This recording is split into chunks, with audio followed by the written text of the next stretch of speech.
안녕하세요. 2021년 남학교 발표의 주인공이 된 전수입니다. 오늘 저는 여러분들과 함께 요리의 세계로 들어가 보겠습니다. 우선 목차에 대해 설명해 드리겠습니다. 1번. 내가 요리를 좋아하게 된 계기. 2번. 요리와 조리점의 차이점. 3번. 다양한 식재료와 요리의 기원. 4번. 요리 예술은 어떻게 예술이 되었을까? 이상입니다. 우선 내가 요리를 빠지게 된 계기에 대해서 설명해 드리겠습니다.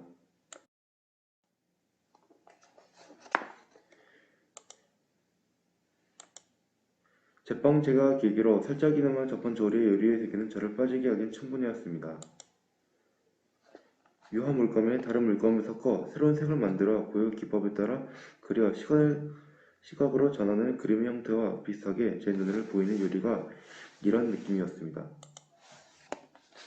각종 어울리는 재료들을 조합하여 굽고, 튀기고, 삶는 등 다양한 레시피를 통해 음식을 만들어내고 요리를 맛보는 미각과 요리를 보는 시각, 그리고 냄새를 맡는 후각, 이 부분으로 씹는 촉각으로서 네 가지 감각으로 느낄 수 있는 예술이라고 생각했기 때문입니다. 조리와 요리의 차이점. 우리가 생각하는 조리와 요리의 생각점은 무엇일까요? 우선 요리는 다스리다, 처리하던 뜻이었으나 이것이 전이돼 음식을 만들다거나 완성된 음식 자체를 의미하게 되었습니다. 조리는 재료를 알맞게 음식을 다스려 음식을 만든다는 뜻으로, 즉 음식을 먹기 좋게 만드는 뜻입니다. 요리와 조리의 명확한 차이점은 요리는 예술, 아트 분야이고 조리는 크랩 분야에 해당합니다. 누구나 예술은 할 수 있지만 기능을 부여하는 것과는 차이가 있습니다. 다양한 식재료와 요리의 기원.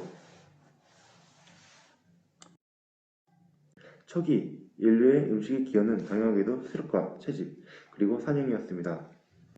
사냥과 수집은 그 토지에서 나는 산물을 먹고 없어지면 다시 떠나기 때문에 그들의 생존은 그들이 무엇을 먹는지에 따라 결정되고, 부족한 특징이 무엇을 먹는지에 대해 현재보다 명확하게 갈렸습니다. 다만 고고학자들이 그 시대의 사람들은 정확히 무엇을 먹었는지 알 수 없는 게 안타깝습니다. 음식이 수화되고 섞기 때문에 남아있는 자료도 많이 없고 그 시대의 사람과 지역을 연결시킬 축적일 뿐입니다. 농경의 발달입니다. 고대 인류는 온화의 기후의 강가 주변에서 처음 정착을 시작합니다. 그들은 밀을 처음으로 키웠고, 풀을 뜯거나 곡식에 잎을 주어서 키울 수 있는 동물들을 키우기 시작했습니다. 기원전 1200년 전, 이집트 이쪽과 누비아 지역에서는 처음으로 곡식을 기습할 때 사용한 맷돌을 사용했고, 보통 야생밀을 가는 데 사용했습니다. 초기 팔레스타인들은 기원전 만년 전에 에머라는 곡식을 수확했습니다. 에머밀이라고 불리는 이 곡식은 밀의 한 종류로서 현대 밀의 조성격입니다. 그리고 시리아 지방에서는 기원전 9,000년 전에 인콘이라는 작물을 재배했습니다. 이 작물도 밀의 종류 중 하나이지만 이삭의 열매가 하나씩만 열리는 작물이었습니다. 위에서 볼 수 있듯이 밀은 고대 인류에게 가장 인기 있던 작물이었습니다. 고대 온화한 기후에 메소포타미아 이집트 주변에서 작물이 재배되었습니다. 농축의 발달. 또한 양과 연소 돼지들이 터키 북쪽에서 파카스텐에서 길러졌고, 메소포타미아 주변으로 농축 문화가 퍼져갔습니다. 그리고 같은 시기에 마니오커라는 뿌리 식물이 남아프리카에서 재배되었습니다. 양과 염소, 그리고 곡물을 생산하는 증가는 그들의 식문화와 작물을 다양한 곳으로 퍼져나가게 만들었습니다. 메소포타미아에서와 이집트 초승달 지대에서 시작된 농경 문화는 기원전 6500년경에 발칸 반도까지 퍼져나갔습니다. 여러 나라들이 재배한 작물들. 농경 문화는 빙하기가 끝난 시기부터 발달합니다. 날씨가 온화해지고 사람들이 한 곳에 오래 머물 수 있게 되고 그로 인해 곡물이 씨가 뿌리면 더 많은 곡식을 얻을 수 있다는 것을 알게 된 것이죠. 이런 농경 문화는 전부 적도위 아래 그리고 온도의 변화가 적은 지역에서 일어났습니다. 즉 인도, 페루, 위쪽 중국, 이집트, 남아메리카에서 시작됐죠. 그리고 기원전 5천년경에 드디어 중국에서 쌀을 재배하기 시작했습니다. 한국의 청경작한 작물도 있는데요. 기원전 3000년경에 한국에서 처음으로 기장을 재배하기 시작했습니다. 일본의 끈적한 쌀은 기원전 500년부터 재배가 되었고 버팔로는 기원전 200년 남아시아에서 처음 방목되었습니다. 요리는 어떻게 예술이 되었을까? 설명해 드리겠습니다. 하지만 시작하기에 앞서 지난 챕터를 되풀이하겠습니다. 우선 인간이 살아감에 있어 최선의 필요한 조건은 의, 식, 주. 구석기, 신석기 사람들에게 있어 식은 그저 생존을 위하여 반드시 필요한 것일 뿐이었습니다.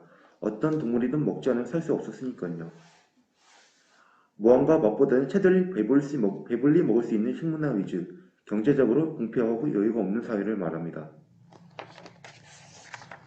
청동기, 철기 시대에는 자본과 권력이 중요한 상징이었죠. 이것이 바로 생산력 증가함에 따른 나타난 인간 생산물의 등장이었습니다. 양뿐만 아니라 음식맛과 영양까지 중시하는 식문의 정착, 경쟁적으로 어느 여유가 생긴 사회를 말합니다. 중생시대의 번영은 삶에 대한 질과 넘쳐나는 자원으로 인해 인간들 중 상류층들이 음식을 바라보는 시각은 달라지기 시작했습니다. 음식의 량 이래를 굴벗어나 하나의 예술 작품의 재탄생, 경제적으로 풍요롭고 여유가 많은 사회를 말합니다.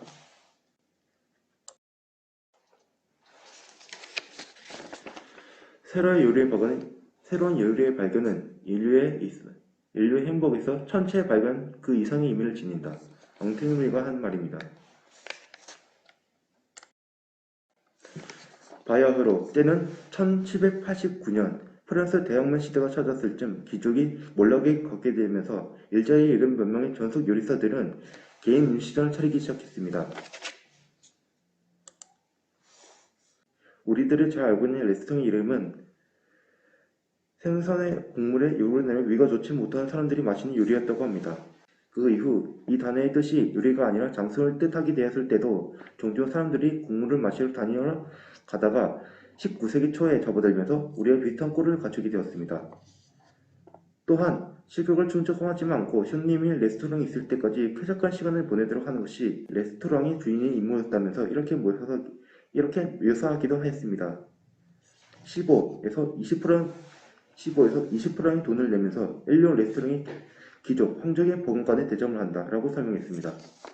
이것으로 인해 과거 귀족들의 특권이었던 미식의 분야가 대중화를 통해 많은 사람들에게 알려지면서 경험하게 되었습니다. 먼 과거로부터 시작된 우리 인류의 음식의 개념은 어쩌면 가장 오래된 아름다운 예술이 아니었을까요? 이야기를 들려주셔서 감사합니다.